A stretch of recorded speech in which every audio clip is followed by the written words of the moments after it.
இந்த ஜாதி பற்று அப்படிங்கிறது எப்படி நம்முடைய தமிழ் வீடுகளையும் தமிழ் உறவுகளையும் கெடுக்குது? ஒரு ஜாதியை கடைபிடிக்கக்கூடிய சமூகமாகவே இருந்தாலும் கூட ஒரு பொது தளத்தில் ஜாதியை முன்னிறுத்தி பேசுறதுக்கான ஒரு தயக்கமும் கூச்சமும் கிட்டத்தட்ட ஒரு ஒரு கருத்தியல் செயல்பாடுகள் வழியாக அடைஞ்சிருந்தோம். நம்ம அது ஒரு இதாக பேச மாட்டோம். வீட்டுக்கு கூட்டிகிட்டு வந்த பசங்களை என்ன ஜாதின்னு கேட்குறது தப்புங்கிற இதை பெற்றோர்கள் அடைஞ்சிருந்தாங்க. இப்போது இந்த உறவுகள் எல்லாமே அப்படியே மறுபடியும் மூடுன்ற ஒரு இதுக்குள்ளே போகுது. ஜாதி பார்த்து மட்டுமே பழகக்கூடிய அல்லது பழக வலியுறுத்தக்கூடிய ஒரு கலாச்சாரத்துக்கு வந்திருக்குது. இது ஒட்டுமொத்தமாக தமிழகம் கடந்து அரசியல் கலாச்சாரத்துக்கு முற்றிலும் எதிரானதாக இருக்குது.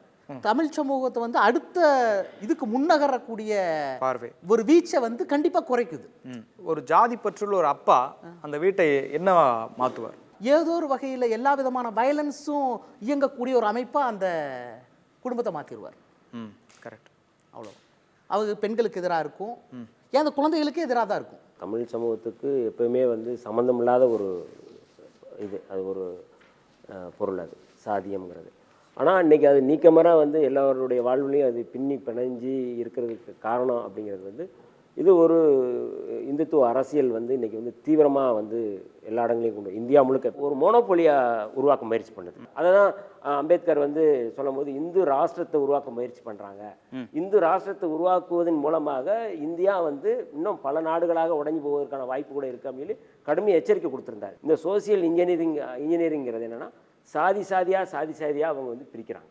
இதுதான் இப்போ இருக்கிற மிகப்பெரிய ஒரு இந்த தேசத்துக்கு இருக்கிற ஒரு பெரிய ஆபத்து. இதுதான் நீங்கள் எங்ககிட்டே பேசுகிறாங்க, நீங்கள் ஏன் எல்லாத்துக்கும் பேசுகிறீங்க, எல்லாத்துக்கும் நீங்கள் ஏன் முல்லை பெரியாருக்கு ஏன் பேசுகிறீங்க, ஈழத்துக்கு ஏன் பேசுகிறீங்க, உங்கள் கம்யூனிட்டிக்கு மட்டும் நீங்கள் பேசிட்டு உங்கள் கம்யூனிட்டி மட்டும் நீங்கள் முன்னெடுங்க அப்படி சுருக்குறாங்க.